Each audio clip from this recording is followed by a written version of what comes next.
If God is one, why are we so divided? I was 10 when I first asked my mother why our church didn't look like the one down the street. Ours had quiet, wooden pews.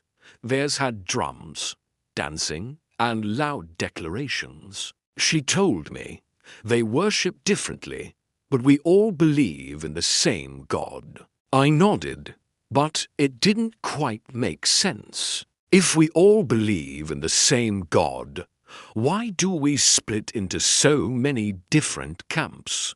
Why do we argue over rituals, doctrines, and who's truly saved? That question has followed me ever since. Through Sunday school, theology books, and countless late-night internet deep dives, it's the kind of question that can make religion feel confusing, even contradictory. But what if that confusion isn't a mistake? What if it's part of the system itself? Let's look at the Bible. In John 1:12, it says, "But to all who did receive him, who believed in his name, he gave the right to become children of God."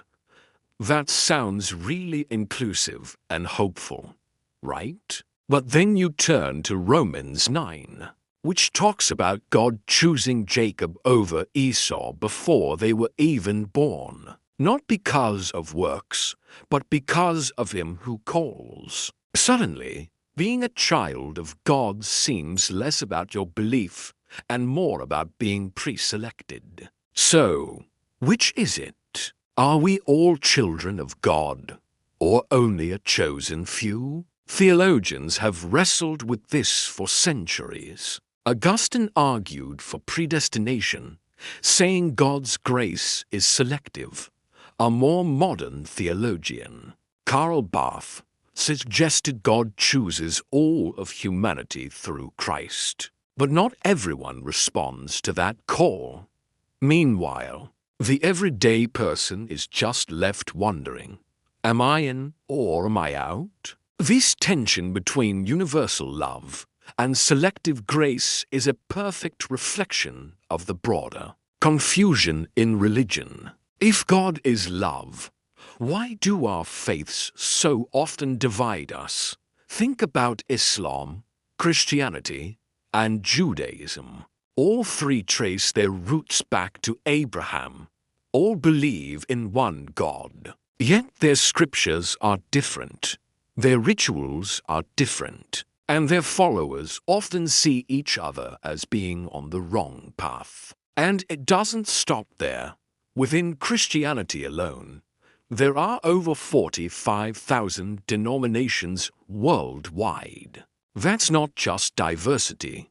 It's massive fragmentation. Some say it's just cultural, that religion adapts to local history and language. Others say it's about doctrine, with each group interpreting scripture differently. But maybe the real reason is more profound.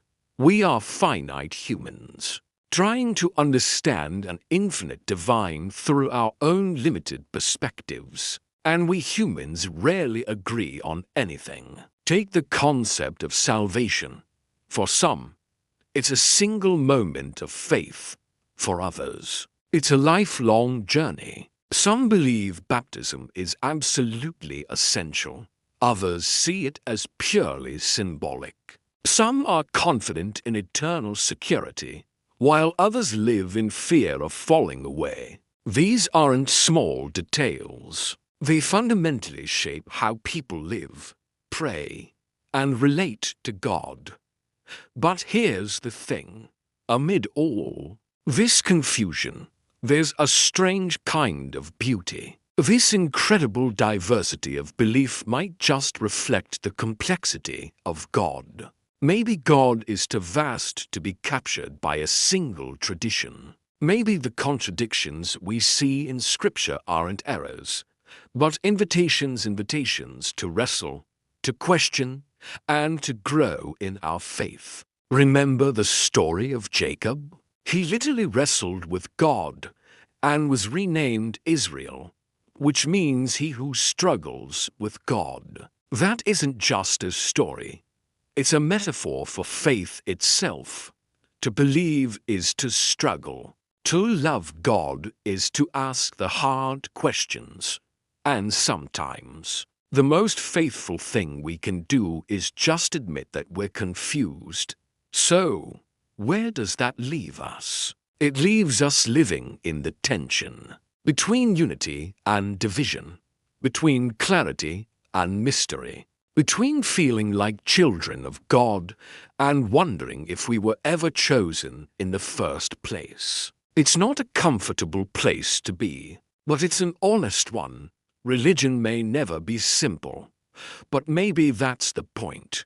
Simplicity can lead to certainty, but complexity forces us to be humble. And in a world filled with so much dogma, maybe a little humility is the holiest thing of all. Thanks for wrestling with these ideas with me today. If this resonated with you, I'd be so grateful if you'd like this video and subscribe to the channel for more conversations like this. See you in the next one.